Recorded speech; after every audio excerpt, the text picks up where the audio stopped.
My name is Mia, and I'm 34 years old. 3 years ago, I married Matthew after we had dated for 2 years.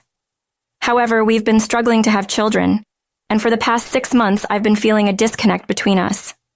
Matthew heads a company and is said to be the next president. Due to company gatherings I have to attend, he often stays out late at night after drinking parties. I believed that once we had a child, Matthew would change, so I turned a blind eye to certain things and continued with our life. Matthew's parents are very kind, especially my father-in-law, Kevin, who treats me like his own daughter. One day, while I was preparing dinner, I received a message from Matthew. I've got a drinking party tonight, so I won't need dinner. Also, I'm not sure what time I'll be back. It was a typical and disappointing message from him. Again, you did the same yesterday. Are you sure you're okay? He had been out drinking with colleagues and came home late the night before. Hey, are you being sarcastic? That needs to stop. I'm not just a carefree housewife. Mia, what sarcasm? I didn't mean it like that. And yes, I am a housewife, but it's not like I'm just lounging around. So what, you're busy then? It's not like you can be busy when we don't even have kids. There you go again, indirectly blaming me for us not having kids. Our conversations lately always end up like this. Eventually, Matthew indirectly blames me for the fact that we don't have children. It's the truth, isn't it? It's been 3 years since we got married, Mia. Isn't it strange that we don't have kids yet? But the tests showed there were no issues, and I think it's just about timing. Besides, your drinking parties have increased recently, and we don't have much time together, right? Can't we try to spend more time together? I mustered the courage to tell him that we should spend more time together for the sake of our future. It's true that we have less time together than before, but that's because I'm going to be the next president and I'm busy. You understand that, right? Yeah, I do understand. But when our lives are constantly passing like ships in the night, it makes me anxious. I see. Well, I get it. I'll try to make days when I can come home earlier from now on, but for today, I'll be late coming home. That's what he said, and he went to his drinking party, coming home close to dawn. He said he would make time, but I was still anxious about whether he was really considering it. One day, we got invited for dinner at Matthew's family home. Matthew seemed reluctant, but we decided to go together. While I was helping Matthew's mom, Emily, with meal preparation in the kitchen, I could hear Kevin and Matthew talking in the living room. You seem busy lately, but you are coming home, right? What did Mia say? Something? Mia? No, I haven't heard anything from Mia. Is there something you want to talk about? Nothing. Matthew sounded panicked. Why the sudden concern? Are you not coming home? No, I do come home. It's just that I've been having a lot of drinking parties lately, and sometimes I come home late. I thought you might have heard about it from Mia. Don't talk about telling tales. All I've ever heard from Mia is that you're working hard and busy.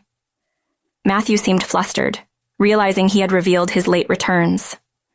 I've told you many times to take care of Mia. Come home immediately after work. And I don't think there are that many drinking parties at the company, are there? You know I dislike unnecessary drinking parties. Matthew looked even more troubled and glanced over to check if I was listening. I managed to avert my gaze just in time. Kevin dislikes unnecessary drinking parties. He comes home right after work is done, Emily had said. I remembered that the number of company drinking parties was less than at other companies, as Matthew had mentioned when we first started dating. I'm currently entrusted with a very important client. You might be the president, but you don't know everything, right? Kevin nodded. This client really likes drinking parties. I'm reluctantly attending for the company's sake. Matthew glanced at me again. I almost met his gaze. Well, work is work. There might be enough unavoidable party, but if you don't cherish Mia, you will definitely be unhappy. Think about it carefully. Yes, I understand, Matthew responded reluctantly. However, perhaps due to Kevin's words, Matthew started coming home earlier more frequently. We could have dinner together and started to have more time as a couple like before. I was very grateful to Kevin for speaking up. Then finally, one day, I suddenly felt unwell in the morning and decided to go to the hospital. The possibility of pregnancy was suggested and I underwent tests. To my surprise, I was pregnant. I was indeed pregnant. I was overjoyed. I immediately called Matthew to share the news. What's up? I'm busy at work. Sorry for calling suddenly. I just really wanted to tell you as soon as possible. What is it? I was so happy I couldn't contain myself. I wanted to tell you in person, but I couldn't wait until the evening. Listen, we're going to be a dad and mom, just as we've always wished. What do you mean? I'm pregnant. I went to the hospital today. I felt unwell this morning, so I went to the hospital. They suggested a pregnancy test, and it turns out I'm really pregnant. I spoke excitedly in one go. However, there was no response from the other end of the phone. Matthew, I'm listening. That's great news, but I'm really busy right now. We'll talk more tonight. I have to hang up. Sorry for bothering you when you're busy. I just wanted to let you know as soon as possible. Yes, let's talk more tonight. After hanging up, I was overwhelmed by an indescribable anxiety. He didn't say congratulations. Matthew wanted a child too, didn't he? There was an inescapable sense of unease. However, I couldn't wait. I was too excited about the long-awaited child. I was so happy and eagerly awaited Matthew's return to discuss our future. However, Matthew didn't come home until late at night. I'm home. Matthew was drunk. What, you've been drinking? So what if I have? Matthew's face clearly showed his annoyance. It's not about it being bad. I've been waiting all day to talk about the baby and other things. Oh, that. Aren't you happy? Of course I'm happy. It's our long-awaited pregnancy, isn't it? Then you should have come home early today to listen to what I have to say, coming home drunk like this. I spoke my mind. I wanted him to come home early and be happy for us. Matthew's attitude made me feel utterly disheartened. What, I came home early, didn't I? I could have stayed out all night, but I thought about Mia and came back early. Stayed out all night? Why would it suddenly be an overnight stay today? If you were thinking about me, you shouldn't have gone drinking and come home early enough already. Do you want a divorce then? We had argued before, but divorce had never been mentioned. I was shocked that Matthew suddenly brought up divorce. Divorce? That's not something you say when we've just received the news of having a child. That's true, Mia. You can't divorce me, can you? Your parents run a business too, but it's such a small company that it's barely enough for the two of them, right? My dad also runs a company, but as Matthew says, it's not a large company. It's true that Matthew's dad runs a bigger company. Why are you bringing up Dad's company? Because even if we divorce, Mia, you have nowhere to go. It doesn't seem profitable and it might be in trouble soon, right? That's not true. I've heard Dad's company is doing well. And how many times do I have to say it? Dad's company is not the issue right now. Doing well? That company? I was really angry at Matthew's words. Mia, you'd be in trouble if you divorced me. You know that, do you understand that? So whether I drink or come home late, you can't complain. And don't expect me to rely on you for the child. I have work. You know I'm going to be the next president, so I'm busy. Make sure you take care of everything. Matthew retorted. Feeling sick, I rushed off to the bathroom. I was left with tears of frustration. Why did he have to belittle my dad's company so much? Why couldn't he just say congratulations? He wanted a child too, didn't he? Raising a child together was what I truly wanted. I didn't want to worry my parents, especially my dad, who always fretted about me visiting home alone. Matthew, always citing work, had never once visited my parents' house with me since we got married. I decided to believe that once the baby was born, he would become more aware and concerned as a father. We pretended to forget the night he came home drunk and carried on. I thought so too, but Matthew's return home got later and later. It was as if we had reverted to the time before the pregnancy. I had hoped to enjoy our time together before the baby's arrival, but instead we were back to barely speaking and him coming home late. Once, Kevin invited us shopping. When I announced my pregnancy, my in-laws were overjoyed. They kept checking on me, concerned about my health. Mia, how are you feeling? When I arrived at the meeting spot, Kevin immediately greeted me. Thank you, always. The baby and I are doing well. That's great to hear. We're looking forward to it. Today, we thought it would be good to get baby items. Don't worry about the luggage. Matthew and I are here. Kevin smiled kindly. Matthew seemed reluctant as usual. He had gone drinking the night before, returned home at dawn, but he couldn't refuse his dad's invitation. Shopping with the baby in mind was enjoyable, and before I knew it, our cart was full. Initially, Kevin offered to pay, but since he had bought the larger items before, we insisted on paying for these. I took the cart to the register. "How much would you like to pay?" "Without hesitation, by card, please," I replied. Then an unfamiliar sound echoed. "I'm sorry, but it seems this card can't be used." This had never happened before. In a panic, I called Matthew over. "I don't know why, but this card isn't working. Could you use your card for now?" Without a word, Matthew took out his card and paid. After paying, I asked Matthew, "Why can't this card be used? Your card was fine just now." Then an unbelievable response came from Matthew. "It's been canceled because we're divorced." Time seemed to stop. I was speechless. After a moment, I managed to respond. "Excuse me? You're joking, right?" "It's no joke. We're divorced. The divorce papers have already been filed." "Wait, I don't remember signing any divorce papers. Don't you remember that big fight we had? You signed the divorce papers I brought." Then Matthew's words jogged my memory. I recalled signing something during a heated argument early in our marriage. We had made up the next day. Reflecting on getting carried away, Kevin and Emily just stared at us in shock. "Remember now? I've kept it all this time." "I can't believe you've kept it all this time." I was on the verge of losing my mind with anger. But it was then that Kevin, who had been stunned into silence, finally spoke. "We're finished." Looking closely, I noticed Kevin was shaking. "Dad, are you okay? What do you mean, we're finished?" "You really filed those divorce papers?" Kevin's face was one of anger. "I did. They've been processed. Things haven't been going well between us for a while. Mia got pregnant during that time, but I just can't do it. Love once gone doesn't return."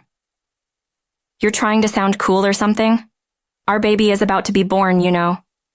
"That's true. But it can't be helped, can it? I don't feel love for you anymore, Mia." "I'm sorry." "To you too, Dad and Mom, but please understand my selfishness." Matthew's words left them speechless and appalled. I felt like my heart was about to burst from shock. I was worried about the impact this stress might have on my pregnancy. I asked Kevin to call me a taxi and decided to go home. Kevin was still pale. Matthew just silently watched me leave. Once home, I couldn't stop crying and didn't know what to do. I was stunned, unaware of how many hours had passed. Then my dad called. "Mia, are you okay? Where are you?" Dad sounded panicked. It seemed Kevin had contacted him. "I'm coming to pick you up now. Stay there. It's okay." "Leave that guy to me." For a moment, I wasn't sure who he meant by that guy, but it must have been Matthew. Dad indeed came to pick me up right away, and I went back to my parents' house. As I spent time with Dad and Mom, I gradually began to regain my strength. At the same time, I realized that being with someone as terrible as Matthew, both for my child and myself, would only lead to unhappiness. I was furious about the divorce papers being filed without my consent, but if the divorce was already finalized, then so be it. My affection for Matthew had vanished to that extent. I didn't want to check whether I had received any messages from Matthew, so I kept my distance from my phone. Knowing this, Dad seemed to be communicating with Matthew's dad. From their exchanges, I learned about the facts that Matthew had been hiding. When Dad confronted me with the truth, any remaining affection for Matthew was gone. About a half-month after returning home, I finally checked my phone. It was filled with messages and missed calls from Matthew. Noticing that I had seen the messages, he immediately called.